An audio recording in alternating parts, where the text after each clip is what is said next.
Hello दोस्तों, जय हिंद, वंदे मातरम। स्वागत है आप सभी का एक बार फिर से आपके अपने चैनल फिजिक्स टॉपर्स अकेडमी में। जैसा कि आप जानते हैं 12th क्लास की फिजिक्स चैप्टर नंबर 4 वैद्युत धारिता चल रहा है हमारा, और हम करा रहे हैं इसमें आंकिक प्रश्न। क्वेश्चन नंबर 51 से स्टार्ट करेंगे आज हम। तो जैसा कि आप स्क्रीन पर देख सकते हैं क्वेश्चन नंबर 51 है। तो देखिए यहाँ पर हमारे पास एक समांतर प्लेट संधारित्र है। जैसा कि आप देख सकते हैं ये एक समांतर प्लेट संधारित्र है जिसकी ये पहली प्लेट है और ये दूसरी प्लेट है। ठीक है, ये वो प्लेट है, पहली प्लेट जिससे हम आवेश देंगे, और ये दूसरी प्लेट जो कि हम अर्थ से कनेक्टेड कर देंगे। ठीक है, तो इस तरीके से संधारित्र है ये। अब देखिए संधारित्र में पहले हमने प्रारंभ में इनकी प्लेटों के बीच में वायु भरी हुई है। क्या भरी हुई है? वायु भरी हुई। तो मैंने यहाँ लिखा है, तो इसकी धारिता को C0 जो कि 2 माइक्रोफैराड लिया है। तो ये वायु संधारित्र की धारिता जब प्लेटों के बीच में वायु भरी है तब उस कंडीशन में धारिता 2 माइक्रोफैराड दी हुई है क्वेश्चन के अंदर, और इसको हम C0 से रिप्रेजेंट करें। अब इन्होंने क्या किया है, अब इन्होंने इस संधारित्र की प्लेटों के बीच में परावैद्युत भर दिया है। ठीक है, परावैद्युत पदार्थ भर दिया, लेकिन भरने का तरीका क्या है, इस तरीके से आधा कर दिया इसको। ठीक है, आधा हिस्सा ये रह गया और आधा हिस्सा ये रह गया। आधे हिस्से में K बराबर 3 वाला परावैद्युत पदार्थ भरा है, और आधे हिस्से में, ऊपर के आधे हिस्से में K बराबर 6 वाला परावैद्युत पदार्थ भरा है। ठीक है, तो अब ये कह रहे हैं कि धारिता क्या होगी। ठीक, अब इन्होंने इसी संधारित्र में इस तरीके से हाफ नहीं किया है। अब की बार इन्होंने सेकंड वाले केस में क्या कर दिया, अब की बार इन्होंने इस तरीके से हाफ कर दिया है इसको। ठीक है, इस तरीके से हाफ कर दिया है। तो ऊपर वाले हिस्से में K बराबर 3 का और नीचे वाले हिस्से में K बराबर 6 वाला परावैद्युत पदार्थ भर दिया है। तो अब धारिता क्या होगी। ठीक है, तो इन्होंने कहा है कि अगर एक बार हम इस तरीके से परावैद्युत पदार्थ को भर दें 3 और 6 को, तब धारिता क्या होगी। और यदि एक बार इस तरीके से हम इस विधि से अगर हम भर दें, ठीक है, अलग अलग परावैद्युत पदार्थ भर दें, तो धारिता क्या होगी। आई थिंक आपको समझ में आया कि क्वेश्चन में क्या करना है। तो हम सबसे पहले फर्स्ट वाला केस लेते हैं, इस वाले केस को। देखिए यहाँ पर जब आप इसमें पहले वायु भरेंगे ना, पहले इसमें क्या है, वायु भरी हुई, तब क्या होगा। हम लिख सकते हैं यहाँ पर वायु संधारित्र की धारिता, वायु संधारित्र की धारिता क्या होती है, C0 से रिप्रेजेंट किया है, जो कि 2 माइक्रोफैराड है। ठीक है, कितनी है, 2 माइक्रोफैराड। या हम कर सकते हैं वायु संधारित्र की धारिता को ε0 A/d लिखा जाता है। यही होता है फॉर्मूला, ε0 A/d, जो कि हमारा 2 माइक्रोफैराड है, और इसको हम यहीं छोड़ देंगे इक्वेशन नंबर 1 मान के। ठीक है, अब देखिए इसके बाद अब आपने इसमें परावैद्युत पदार्थ भर दिया, इधर K बराबर 3 का और इधर K बराबर 6 का। तो जैसे ही आप देखेंगे, देखिए ये दोनों प्लेटों के बीच दूरी आ गई, ये d क्या होती है, ये दूरी प्लेटों के बीच की दूरी होती है, ये d होती है, और ये प्लेट का क्षेत्रफल होता है इस तरीके से। अब देखिए हमने जब इस तरीके से परावैद्युत पदार्थ भर दिया है, तो क्षेत्रफल क्या हो गया, पूरा क्षेत्रफल क्या प्लेट का A है, तो ये कितना हो गया, क्षेत्रफल आधा हो गया ना, आधी प्लेट रह गई, तो इसलिए ये क्या होगा A/2, और इधर भी क्या होगा, क्षेत्रफल A/2। ठीक है, तो इधर का क्षेत्रफल देखिए आप देख सकते हैं क्षेत्रफल आधा आधा हो गया। ठीक है, जबकि प्लेटों के बीच की दूरी स्मॉल d वो कैसी है, बराबर रहेगी। इस केस में भी d रहेगी, इस केस में भी d रहेगी। तो प्लेटों के बीच की दूरी सेम d रहेगी, लेकिन क्षेत्रफल हाफ हाफ हो जाता है हमारा इस कंडीशन में। ठीक है, तो हम कह सकते हैं यहाँ पर कि ये दोनों संधारित्र, अब देखिए इनको हम अलग अलग संधारित्र मान सकते हैं, इसको हम अलग संधारित्र मान सकते हैं और इसको हम अलग संधारित्र मान सकते हैं। और ये दोनों कैसे जुड़े हुए हैं, समांतर क्रम में जुड़े हुए हैं। ठीक है, दोनों समांतर क्रम में जुड़े हुए हैं। तो पहले हम इस वाले संधारित्र की धारिता लिखेंगे और फिर हम इसकी धारिता लिखेंगे। इसकी धारिता को मैं C1 मान लेता हूँ, इसकी C2 मान लेता हूँ। तो देखिए कैसे लिखेंगे हम, प्रथम संधारित्र की धारिता,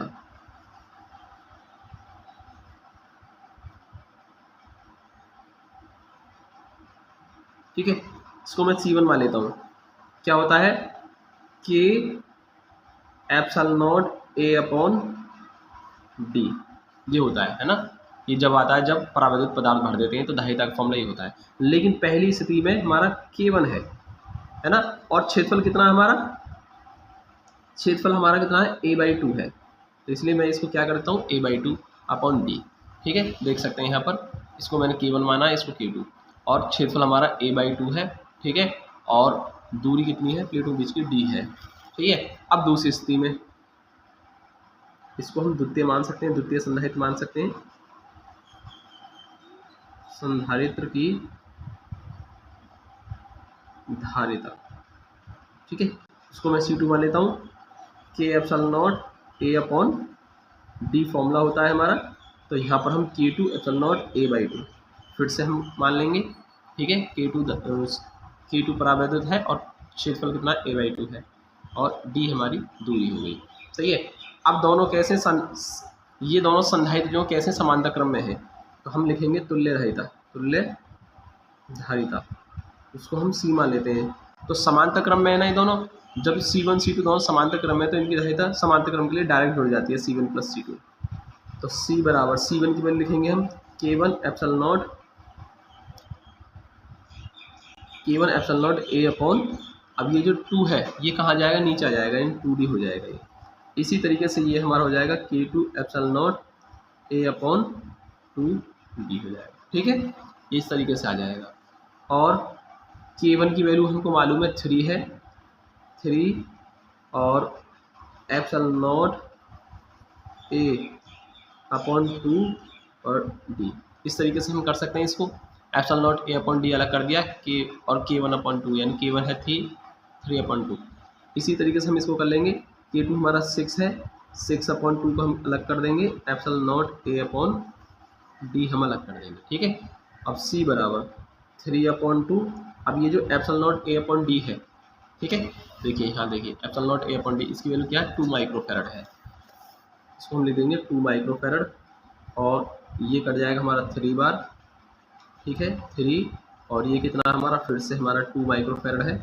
तो C बराबर कितना हो जाएगा, ये 2 से 2 खत्म, 3 और प्लस 3 2 जा 6, यानी कितना आ जाएगी धारिता, C बराबर आ जाएगी 9 माइक्रोफैरड। ये आपका क्या होगा, आंसर होगा फर्स्ट केस के लिए। इस वाली कंडीशन पे आते हैं सेकंड वाले पे। तो देखिए ये प्लेटों के बीच की दूरी क्या रहेगी, ये D थी दूरी, पहले क्या थी, ये दूरी D होती है और हमने इसको ऐसे कर दिया, यानी ये क्या हो गया आधा और ये आधा, यानी D/2 हम इसको D/2 और D/2 ले सकते हैं, ठीक है भाई। इस वाले ये अब दो संधारित्र बन गए ना, एक संधारित्र ये बन गया और एक संधारित्र आपका ये बन गया, दो संधारित्र इस तरीके से बन गए और दोनों कैसे हैं, ये श्रेणी क्रम में माने जाएंगे। कैसे माने जाएंगे, श्रेणी क्रम में।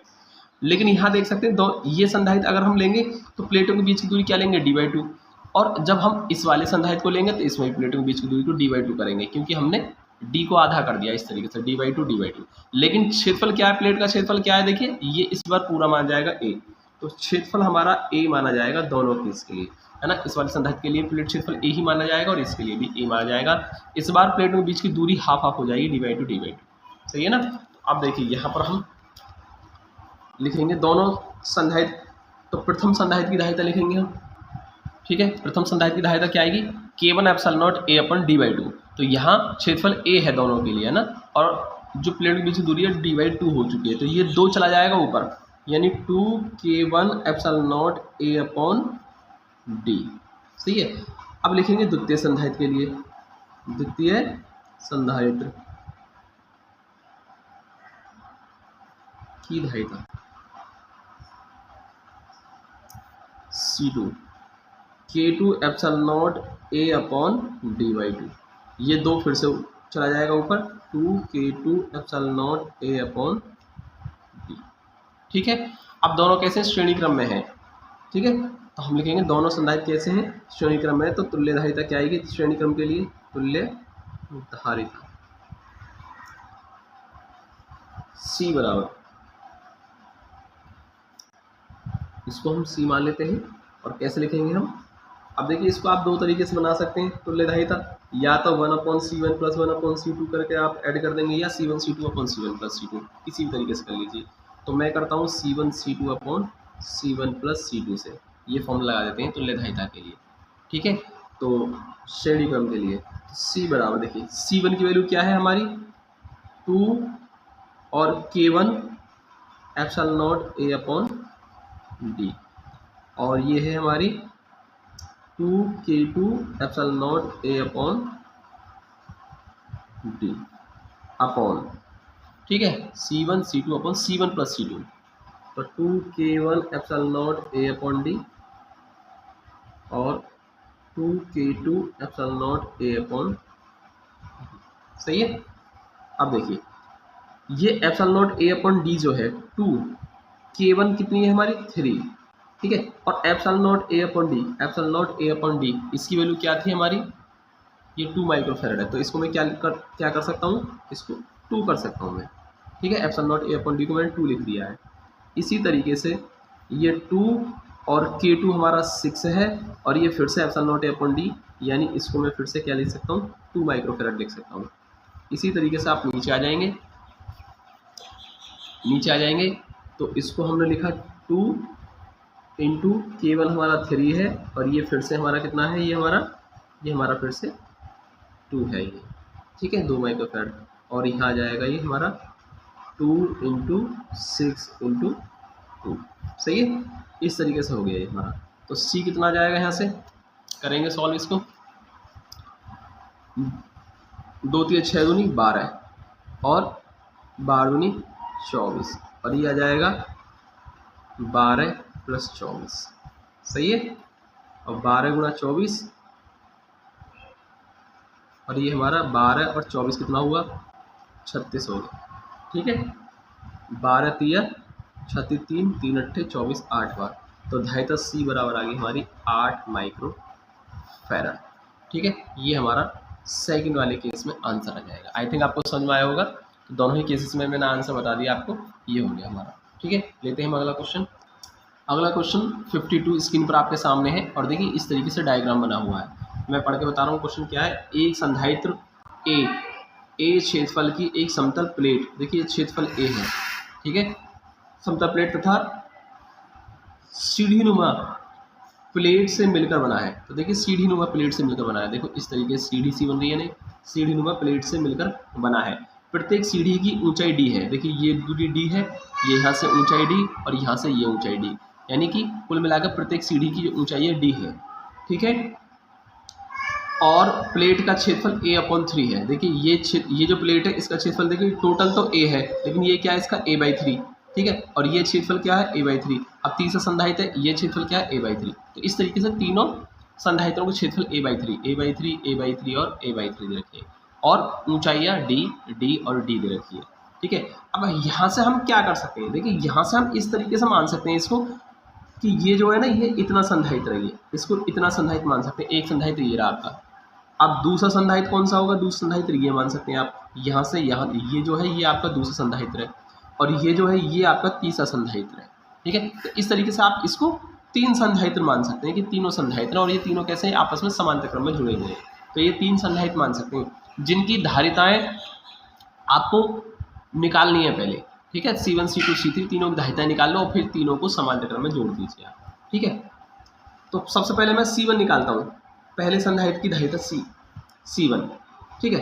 कितना होगा, देखो एप्सिलॉन नॉट क्षेत्रफल कितना है a की जगह a/3 आएगा, एप्सिलॉन नॉट a/d होता है d, ठीक है। तो एप्सिलॉन नॉट a/d, a की जगह क्या आएगा a/3, सही है।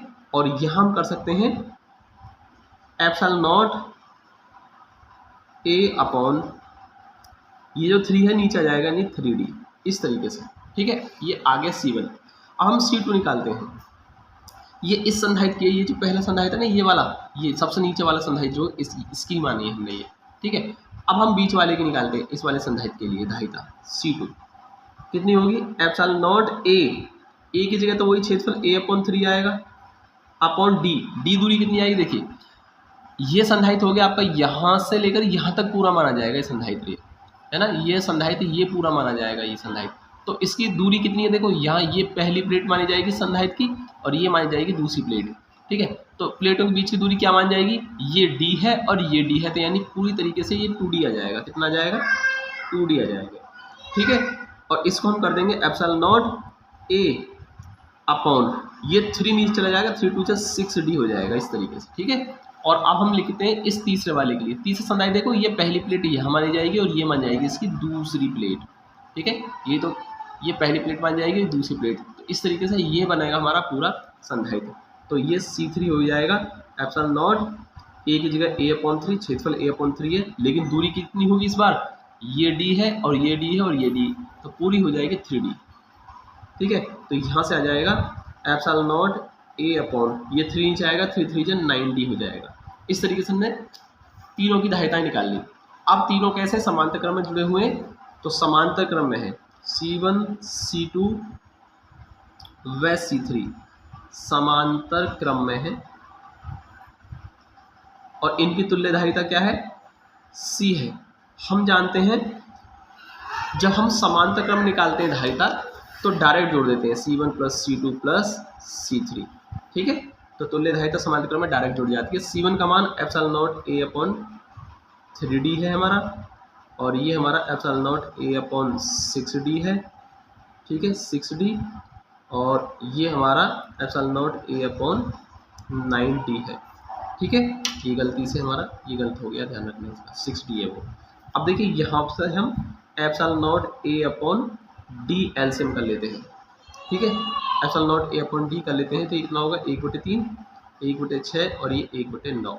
अब इन सब का एलसीएम कर लेंगे हम, तो epsilon not A upon D और कितना आएगा, एलसीएम आएगा इनका 18 आ जाएगा, 3 6 18 6 3 18 और 9 दूनी 18। तो यहाँ से हमारा C बराबर epsilon not A upon D और कितना आ जाएगा, 6 3 9 तो 11/18, सही है।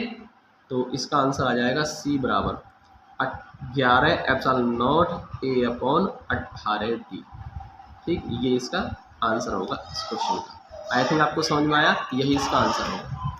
नेक्स्ट क्वेश्चन है 53 स्क्रीन पर आपके सामने।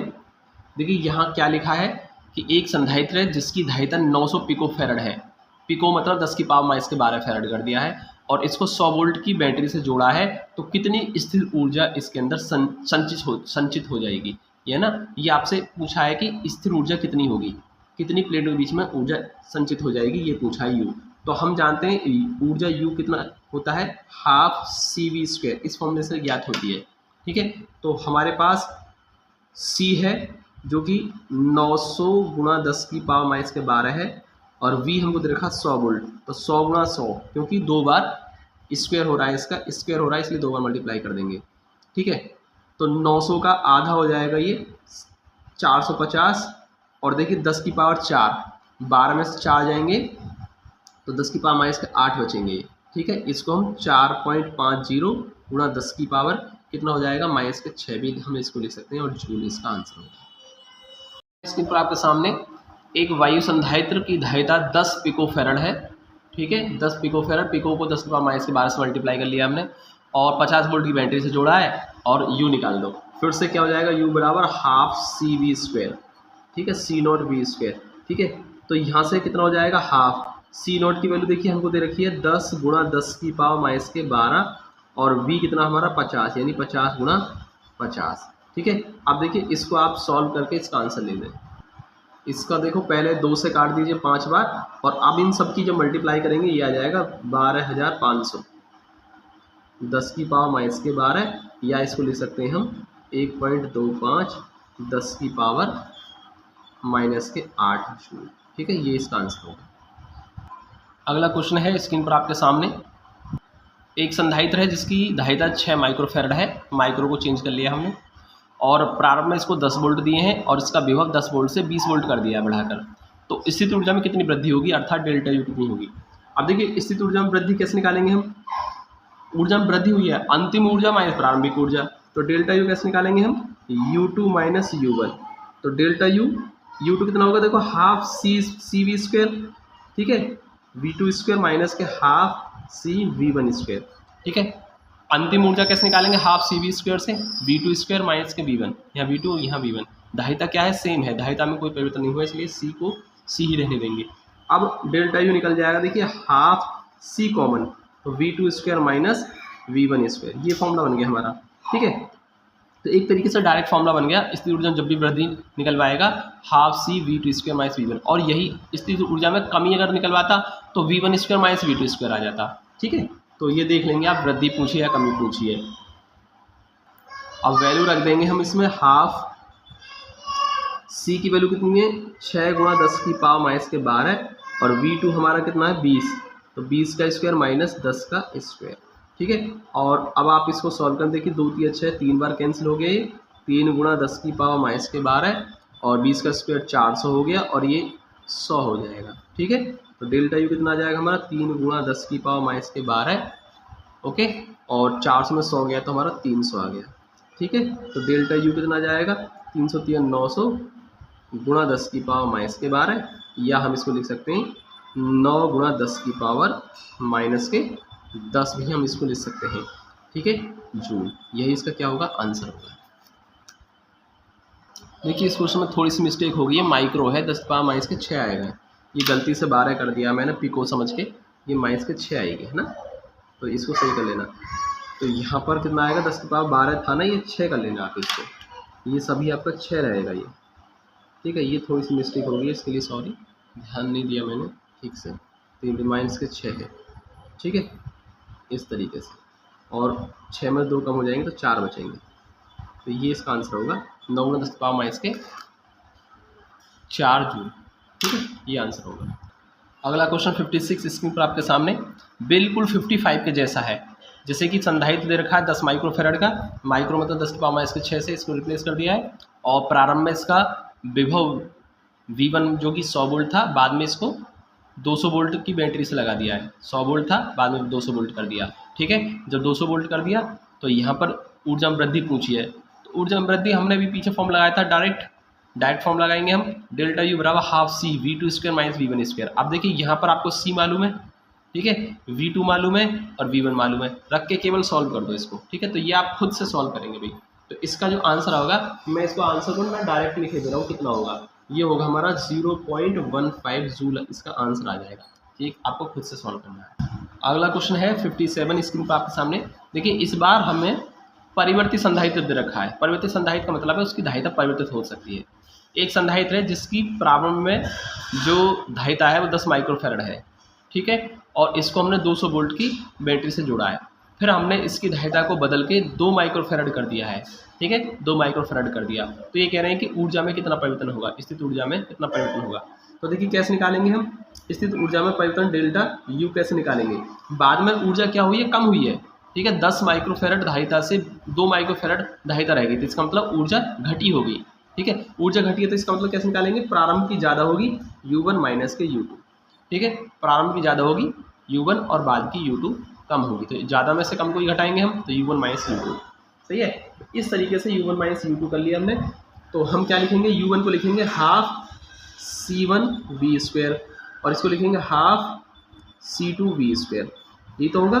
तो हाफ V स्क्वायर कॉमन, तो ये C1 माइनस के C2 आ जाएगा इस बार, सही है। अब आपके पास देखिए हाफ V की वैल्यू मालूम है 200 वोल्ट है, 200 वोल्ट 200 का स्क्वायर है 200 गुना 200, और C1 कितना है आपका, C1 है आपका 100 माइक्रोफेरेड, सॉरी 10 माइक्रोफेरेड, 10 गुना 10 की पावर माइनस के 6, और ये है आपका 2 गुना 10 की पावर माइनस के 6, ठीक है। अब आप इसको ना सॉल्व कर दीजिए आप, तो डेल्टा यू सॉल्व करके जो आएगा मैं डायरेक्ट लिख दे रहा हूँ 0.16 जूल आ जाएगा इसका आंसर। इतना तो आप सॉल्व कर ही सकते हैं। आज की वीडियो हम सिर्फ इतने ही क्वेश्चन रहने देते हैं, और देखिए अभी हम 3 वीडियो और आएंगे हमारी भी, ठीक है, 3 वीडियो और आएंगे, उसके बाद हमारे न्यूमेरिकल खत्म हो जाएंगे इस चैप्टर के, फिर उसके बाद हम नया चैप्टर स्टार्ट करेंगे। तो मिलते हैं अगले वीडियो में। जय हिंद, वंदे मातरम।